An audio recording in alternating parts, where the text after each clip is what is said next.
Salut à toi, bienvenue dans cette nouvelle vidéo. Aujourd'hui on va remplir ça. Fini les matins, paupières en panne lourdes comme des bouteilles de butane. Alors ça, tu connais, hein, c'est les cartouches au butane B250 qui sont populaires en van aménagé car elles sont couramment utilisées pour les réchauds à gaz, tu sais, tels que celui-ci.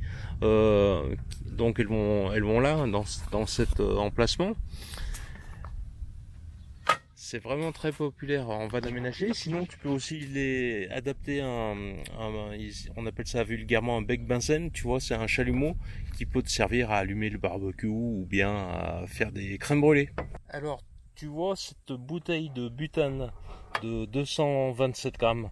Avant la guerre en Ukraine, elle valait 1,50 € chez Action, parce que je suppose qu'ils les remplissaient avec du gaz qui venait de Russie. Mais bon, maintenant, comme ils ont fait sauter le gazoduc et qu'on peut plus acheter de gaz en Russie, il vient certainement de gaz de schiste américain, et la même bouteille vaut maintenant entre 4 et 5 €. C'est le moment dans cette vidéo où je vais donc t'expliquer comment on remplit les bouteilles B250 à l'aide d'une bouteille de butane ou de propane ou de GPL. Je t'expliquerai tout à l'heure plus en détail. En fait, il n'y a pas de différence, hein.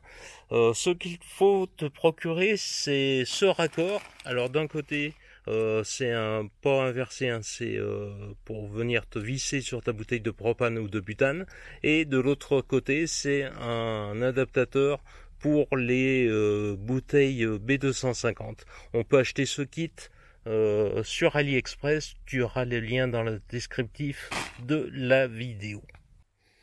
Alors tu te saisis de ta bouteille de butane et de propane. Là, on a le raccord que normalement tu mets sur ta gazinière ou quelque part. Là, donc, on va venir connecter notre embout qu'on a acheté donc sur AliExpress. Fais gaffe, ça tourne à l'envers. Voilà.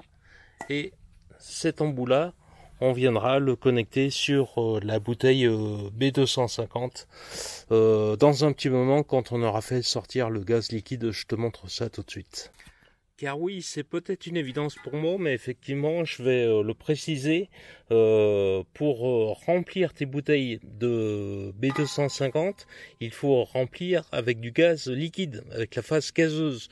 Là, si on ouvre le bouchon là, et qu'on remplit la bouteille comme elle est là, ça va juste mettre ta petite cartouche là, ça va la mettre en pression, à la même pression que la bouteille, c'est-à-dire environ 6 bars, mais c'est tout quoi. T'auras rien fait, t'auras pas rempli la bouteille avec du gaz liquide. Pour remplir la bouteille, la cartouche avec du gaz liquide, il faut mettre la bouteille à l'envers. C'est ce qu'on va faire. C'est tout bête, hein. Moi j'ai pris 2 rondins de bois. Alors là tu serres à la main, c'est pas la peine de serrer avec une clé. On va mettre la bouteille à l'envers pour obtenir la phase. C'est lourd, hein. Pour obtenir la phase gazeuse. Non, justement, pour que la phase gazeuse soit au-dessus. Et nous, on va soutirer la phase liquide. Voilà, on se met comme ça. Bon, du coup, on n'a pas besoin de ça. Là, tu vois, alors, t'éteins la cigarette et tu ranges ton téléphone. Ensuite, maintenant que la bouteille est à l'envers, on va ouvrir le robinet qui est ici. On va faire sortir un peu de gaz liquide. Tu te mets à l'extérieur de préférence et le dos au vent, tu vois. Donc, on va essayer de faire sortir un peu de gaz liquide.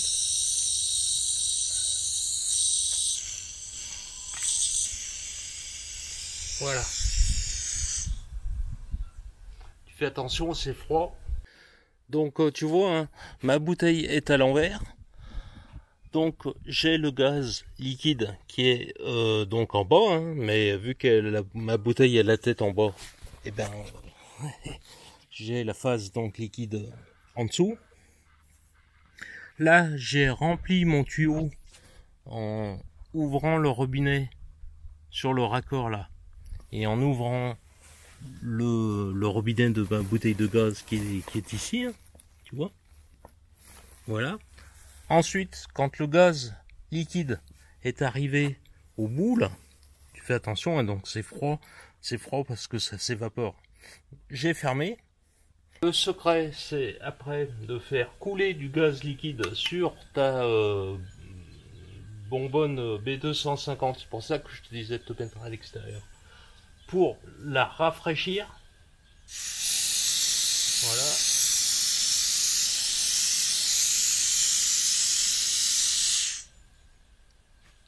En même temps, ça purge ton tuyau. Là, ta bouteille est bien froide. Tu rebranches et tu ouvres. Et là, tu peux entendre le gaz liquide qui s'écoule à l'intérieur. Parce qu'on l'a refroidi.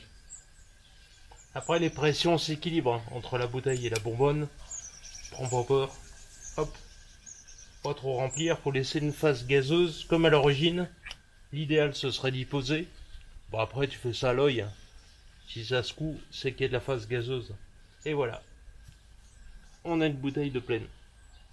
On va faire la deuxième. La petite capsule pour dire que c'est plein. Alors là, elle est froide, hein, c'est normal, mais elle va se réchauffer. Là, on peut voir que si on appuie, on aurait du gaz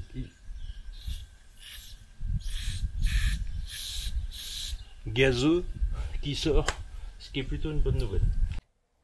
L'avantage finalement de ce système, hormis le prix évidemment, parce que du coup le prix là il est carrément divisé par 10, c'est vraiment impressionnant.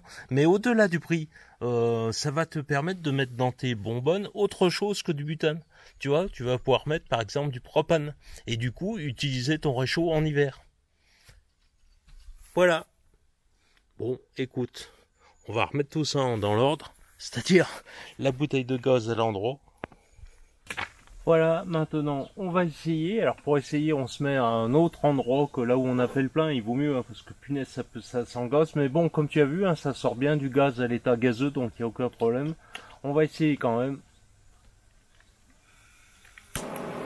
Et voilà, impeccable. Une bouteille qui aura donc coûté environ 10 fois moins cher. Et autre avantage, hein, comme je te l'ai dit tout à l'heure, c'est que tu as la possibilité de mettre autre chose que du butane. Alors tu peux mettre effectivement du GPL ou du propane, ce qui va te permettre, tout comme le GPL, dans une moindre mesure, mais ça va te permettre le propane de l'utiliser ton réchaud pendant l'hiver, où il y en a que tu sais qui utilisent ça pour se chauffer dans les vannes. Alors je sais que il faut y aller avec parcimonie, car au niveau du CO2 il faut bien prévoir une aération, mais voilà, tu vas pouvoir utiliser ça l'hiver à moindre coût. Un dernier détail que je voudrais aborder dans cette vidéo, c'est la valve ici, tu vois, c'est pour faire l'étanchéité. Il y a sans doute d'ailleurs ça sort un peu de gaz liquide, tiens celle-là je l'avais pas purgée, voilà. Tu vois, il y a sans doute un joint en caoutchouc ou quelque chose de genre, je sais pas, j'ai jamais démonté. Donc je te recommande de pas les remplir une dizaine de fois, tu vois. Remplis-les 1, 2 ou 3 fois et après jette-les et remplace-les, hein, parce que il faudrait effectivement, tu vois, s'assurer que ce joint-là continue bien de faire l'étanchéité. Alors normalement la pression est faible, hein, sur du butane, je crois que c'est 6 bars.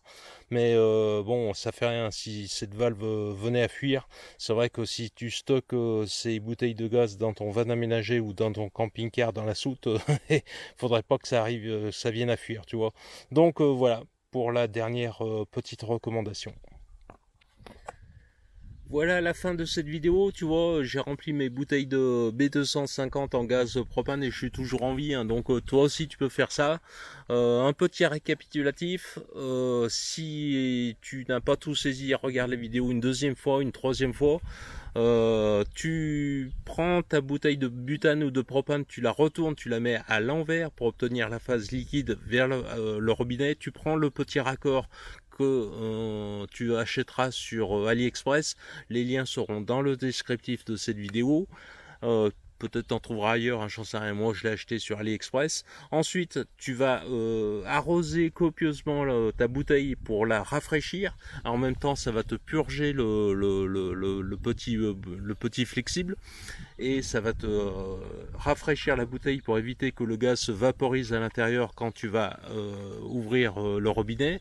Ensuite tu fermes le robinet, tu branches ta bouteille sur le flexible, tu rouvres, et là normalement tu vas entendre l'écoulement du gaz liquide à l'intérieur. Généralement tu seras obligé de répéter ça une deuxième fois. Moi généralement je suis obligé de le faire 2 fois. Après je le fais en été, donc l'hiver j'en sais trop rien. Peut-être que ça change un peu, et tu t'assures qu'il y ait bien une phase gazeuse en secouant un petit peu la bouteille. Si tu es un petit peu psychopathe sur les bords, tu peux la poser, sinon voilà, ça correspond à peu près, je te dis, à 80% de remplissage. De toute façon on l'entend. Après tu peux faire au poids, tu t'en gardes une, tu la pèses, tu t'en gardes une neuve, tu la pèses, et puis tu pèses celle que tu viens de remplir, hein. Autre dernier petit détail que je t'ai dit à la fin de cette vidéo, méfie-toi de cette valve donc qui est en caoutchouc, hein, très certainement. Donc moi je te conseille de pas recharger ces bouteilles une dizaine de fois, tu vois, recharge-les 1, 2, 3, 4 fois, et puis après remplace-les par des neuves, c'est plus prudent. Voilà, moi je te dis à tout bientôt, salut, bye. Fais plein d'économies et utilise le réchaud en plein hiver. Ça c'est une bonne idée, crois-moi.